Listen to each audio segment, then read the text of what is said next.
It is just before early entry is beginning in Hollywood studios, and today I am here to test out one thing. Does showing up for early entry actually make this park less stressful, or is it just something we're waking up for and hoping for the best? Let's find out.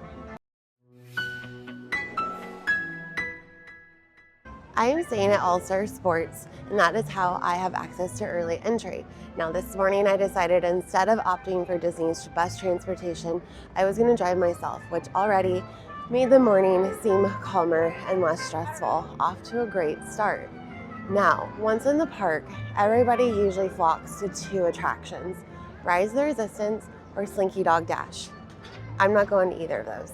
Instead, I decided that I wanted to try out a new strategy this morning and see how it pays off. I am a big fan of going where the people aren't in order to get as much done as you can. You only have 30 minutes for early entry, which is not a lot of time. My goal for this morning and for this experiment is to see if I can get on two rides. Now normally, I am a big fan of doing Sunset Boulevard as your early entry, which means doing Tower of Terror and Rock and Roller Coaster. They're real easy to hit next to each other in those first 30 minutes, knocks out that whole part of the park for you, and not a lot of people go that way because everybody is going to Toy Story Land to hit Slinky Dog, or they're going to Star Wars Land to try and hit Rise of the Resistance. So, my first stop of the day is also going to be in Toy Story Land, but instead, I'm going to get in line for Toy Story Mania and see how quick I can get on and how long it will take me to get off. As I was walking into Toy Story Land, they did announce that there is going to be a delayed start for Slinky Dog Dash, which is where most of the people go. So hopefully they don't decide to skip over and go into Toy Story Mania, because that will put a little bit of a kink in this experiment, but we shall see. They still technically have 14 minutes until early entry officially starts, but they will let you start entering the queue. So that is what we're gonna do.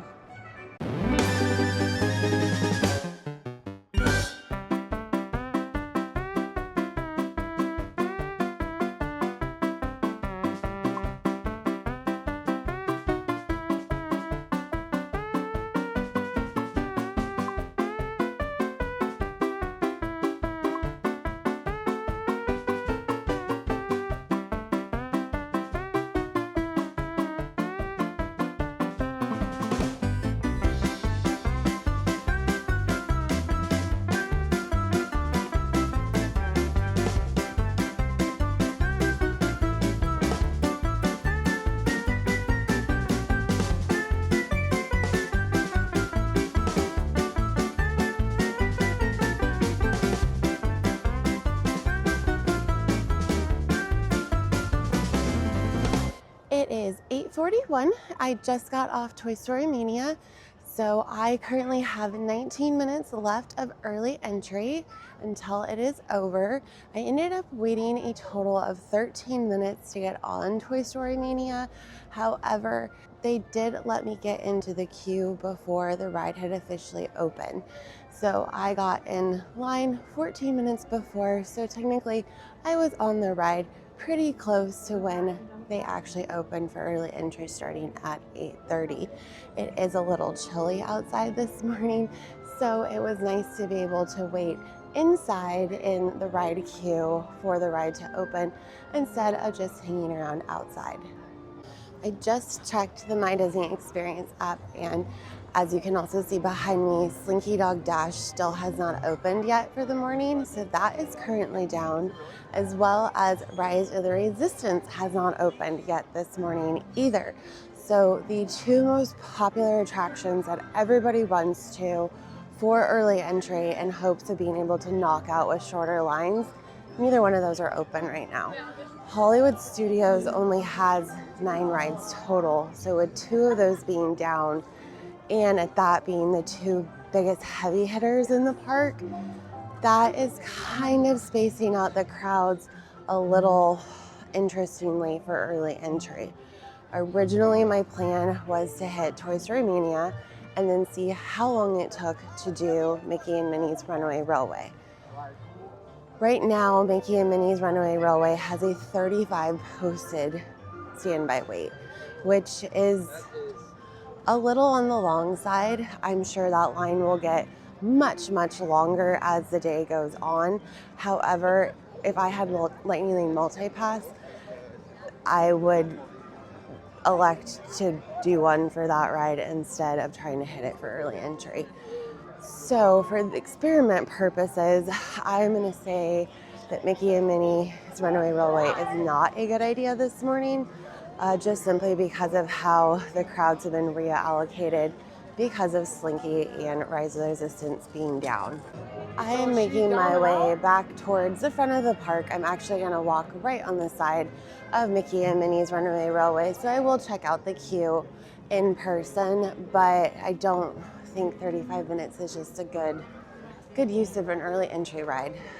So instead of trying to hit Mickey and Minnie's Runaway Railway, I'm going to pivot, because the whole goal of this experiment of this morning is to have a relaxing morning, not feel stressed out or like I'm already waiting too much. I don't want to be tired already. I'm trying to have a nice, easy start. So instead, I am going to make my way down Sunset Boulevard. This is my personal favorite to do as an early entry strategy, just simply because Tower of Terror and Rock and Roller Coaster normally open when they're supposed to. Whereas Slinky Dog and Rise of the Resistance, it's very common for those not to open when early entry does, and they are in the back of the park. So I currently have just under 15 minutes left of early entry, and Tower of Terror and Rock and Roller Coaster are both walk-ons. So that's what I'm gonna go do, because originally I was thinking I would be lucky to get in 2 rides, but I'm thinking I might be able to get on Tower and get off and get in Rock and Roller Coaster's line before early entry is over. It's kind of a tall order, but I don't know, let's see what's realistically possible. Also, as you can tell, I'm walking at a normal pace. I'm not speed walking. I'm not trying to race up Sunset Boulevard. I'm just slowly making my way up to Tower to walk on, and I think this is gonna help wake me up a little bit. Also, Tower of Terror, fun fact, is my favorite ride in this park. So let's go ride Tower of Terror.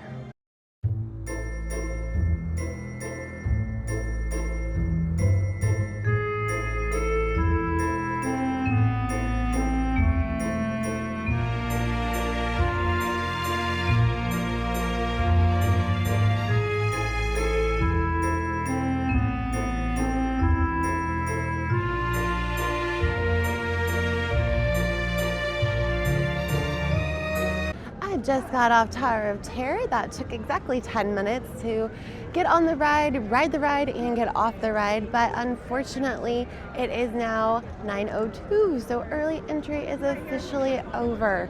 However, I think this was still a super successful early entry.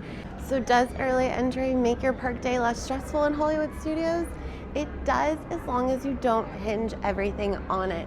If you use it as a tool, as an extra, as a bonus, then yeah, it can definitely make your park day less stressful, because I just knocked out 2 rides with relatively super short wait times, and now those are 2 rides that I don't have to worry about getting a lightning lane for later today or waiting an hour for later in the day. They're already done. Now, if I had tried to pen my early entry solely on being successful at either going on Slinky Dog Dash or Rise of the Resistance, then I would have been unsuccessful with early entry this morning. If my plan for the day hinged on one or both of those attractions during early entry, then I was just gonna set myself up for failure for the day, which is what a lot of people do. So make sure that if you're coming to early entry, you use it to your advantage, not your disadvantage. And be flexible. As you saw today, I had a plan when I came in this morning, and then things happened. And so I adjusted accordingly and was able to still have a really wonderful morning. Thank you for taking the time to watch this video and come along with me this morning. I hope this helped you figure out how you're gonna have a great start to your Hollywood Studios day, especially if you're gonna wake up early and utilize that early entry. Until next time, wishing you less stress and more magic.